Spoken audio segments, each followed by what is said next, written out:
George Brinton McClellan was an American soldier, civil engineer, railroad executive, and politician. A graduate of West Point, McClellan served with distinction during the Mexican-American War, and later left the Army to work in railroads until the outbreak of the American Civil War. Early in the war, McClellan was appointed to the rank of Major General and played an important role in raising a well-trained and organized army, which would become the Army of the Potomac. He served a brief period as General-in-Chief of the Union Army. Although McClellan was meticulous in his planning and preparations, these very characteristics hampered his ability to challenge aggressive opponents in a fast-moving battlefield environment. He chronically overestimated the strength of enemy units and was reluctant to apply principles of mass, frequently leaving large portions of his army unengaged at decisive points.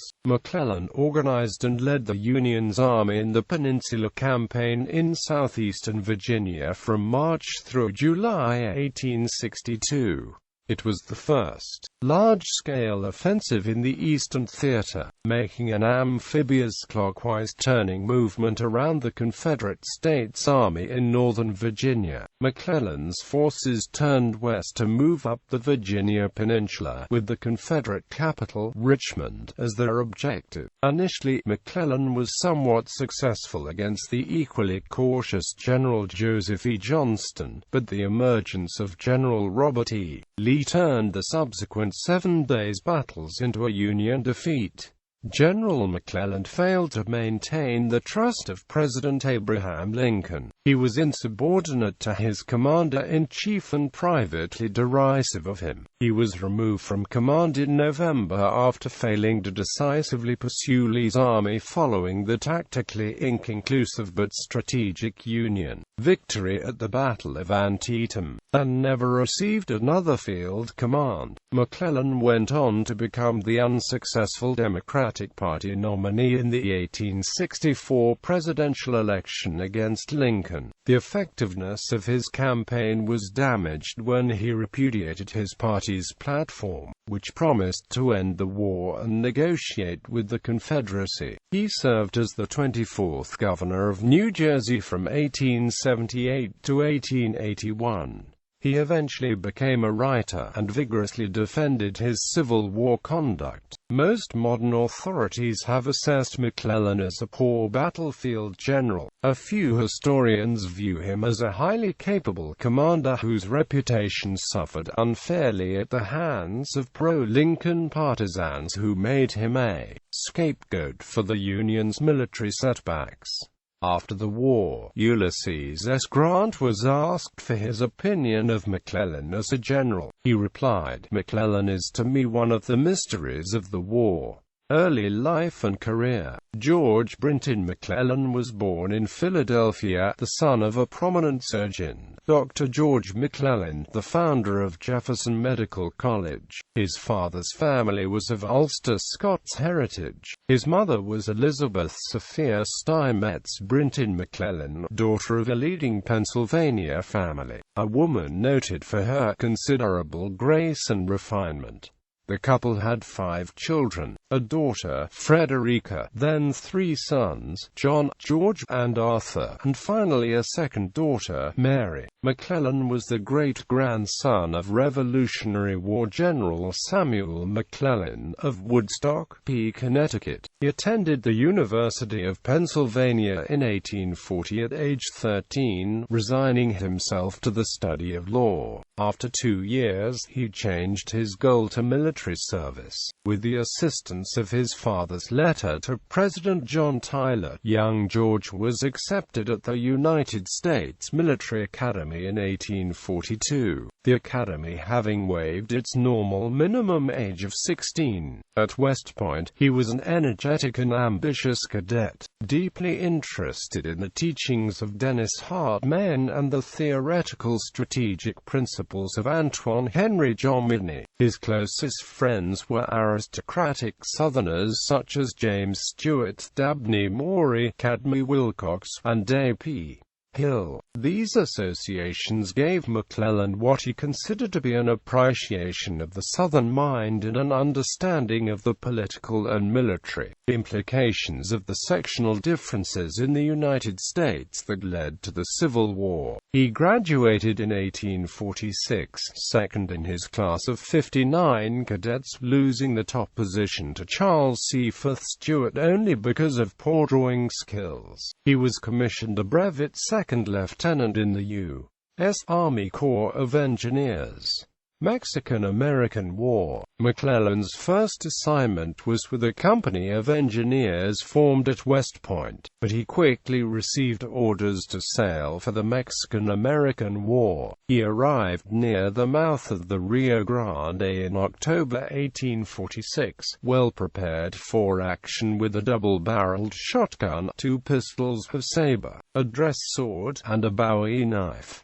He complained that he had arrived too late to take any part in the American victory at Monterey in September. During a temporary armistice in which the forces of Gen. Zachary Taylor awaited action, McClellan was stricken with dysentery and malaria, which kept him in the hospital for nearly a month. The malaria would recur in later years. He called it his Mexican disease. Quote, "He served bravely as an engineering officer during the war, was frequently subject to enemy fire, and was appointed a brevet first lieutenant for Contreras and Cherubasco and to captain for Chapultepec. He performed reconnaissance missions for Marge, Gen. Winfield Scott, a close friend of McClellan's father." McClellan's experiences in the war would shape his military and political life. He learned that flanking movements are often better than frontal assaults, and the value of siege operations.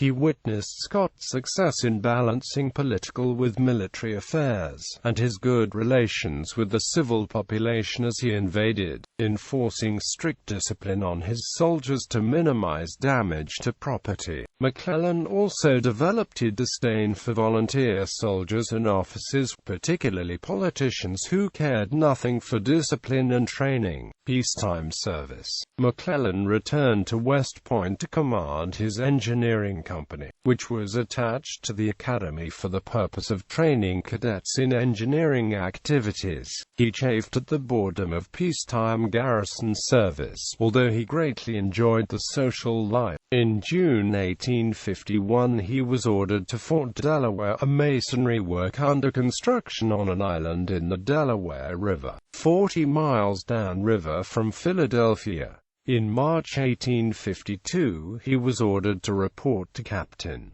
Randolph B. Marcy at Fort Smith, Arkansas, to serve as second-in-command on an expedition to discover the sources of the Red River. By June the expedition reached the source of the North Fork of the river, and Marcy named a small tributary McClellan's Creek. Upon the return to civilization on July 28, they were astonished to find that they had been given up for dead. A sensational story had reached the press that the expedition had been ambushed by 2,000 Comanches and killed to the last man. McClellan blamed the story on a set of scoundrels who seek to keep up agitation on the frontier in order to get employment from the government, in one way or other.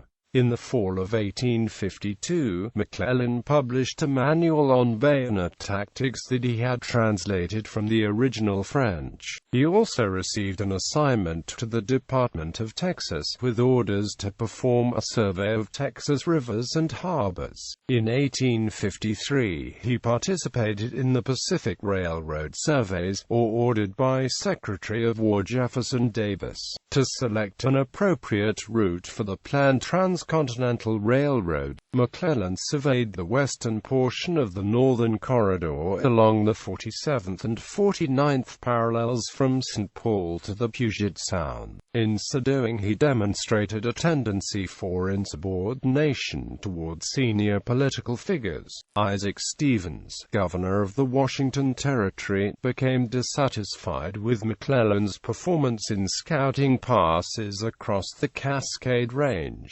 McClellan selected Yakima Pass without a thorough reconnaissance and refused the governor's order to lead a party through it in winter conditions, relying on faulty intelligence about the depth of snowpack in that area. In so doing, he missed 3 greatly superior passes in the near vicinity, which would be the ones eventually used for railroads and interstate highways. The governor ordered McClellan to turn over his expedition logbooks, but McClellan steadfastly refused, most likely because of embarrassing personal comments that he had made throughout. Returning to the East, McClellan began courting his future wife, Mary Ellen Marcy, the daughter of his former commander. Ellen, or Nellie, refused McClellan's first proposal of marriage, one of 9 that she received from a variety of suitors, including his West Point friend, A.P. Hill.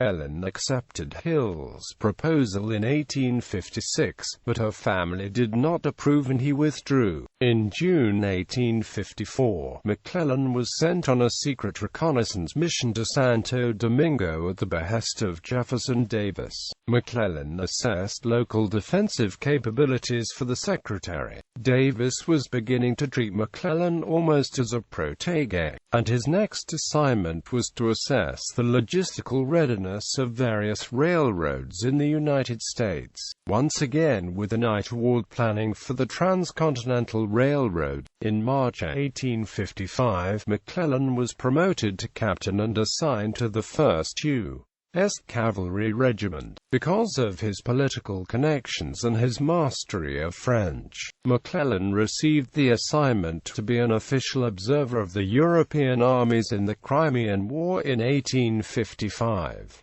Traveling widely, and interacting with the highest military commanders and royal families, McClellan observed the siege of Sevastopol. Upon his return to the United States in 1856, he requested assignment in Philadelphia to prepare his report, which contained a critical analysis of the siege and a lengthy description of the organization of the European armies. He also wrote a manual on cavalry tactics that was based on Russian cavalry regulations. Like other observers, though, McClellan did not appreciate the importance of the emergence of rifled muskets in the Crimean War, and the fundamental changes in warfare tactics it would require. The Army adopted McClellan's cavalry manual and also his design for a saddle, dubbed the McClellan saddle, which he claimed to have seen used by hussars in Prussia and Hungary.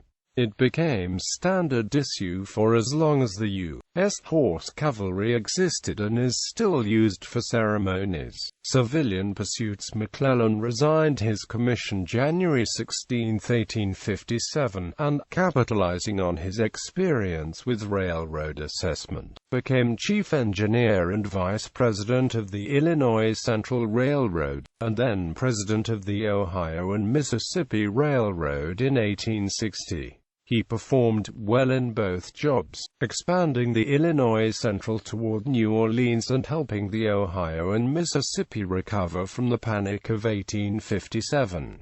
Despite his successes and lucrative salary, he was frustrated with civilian employment and continued to study classical military strategy assiduously. During the Utah War against the Mormons, he considered rejoining the army. He also considered service as a filibuster in support of Benito Juárez in Mexico. Before the outbreak of the Civil War, McClellan became active in politics, supporting the presidential campaign of Democrat Stephen A. Douglas in the 1860 election. He claimed to have defeated an attempt at vote fraud by Republicans by ordering the delay of a train that was carrying men to vote illegally in another county, enabling Douglas to win the county. In October 1859, McClellan was able to resume his courtship of Mary Ellen, and they were married in Calvary Church, New York City, on May 22, 1860.